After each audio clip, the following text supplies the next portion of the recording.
In this video I'm going to show you how to play the game inZOI on your PC. So if you buy games at Steam it can get really expensive, especially the latest ones, plus downloading from random websites can lead to viruses, and nobody wants that.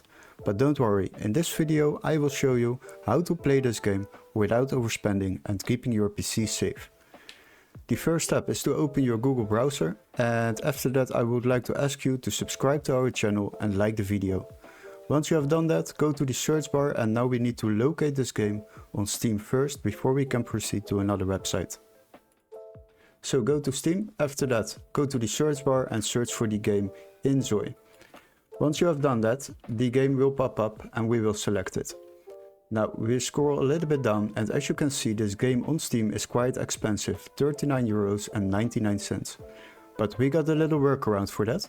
What you need to do is click on the video description, there will be a link which says find game here, and click on that. You will be redirected to this website, and there we can search for the same game inZOI.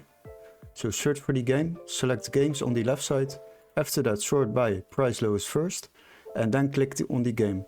If this text is marked green, then this game can be activated in your country. This is very important. So after that select the game, and as you can see we can already play this game for just €28.40. So once you have made the payment you will receive an email confirmation with all the steps to follow, including a activation key or a Steam account to download and play this game on your PC. And that is basically how you play inZOI on your PC. Hopefully this video was helpful. Don't forget to like and subscribe, and we would love to see you in our next tutorial. Cheers guys!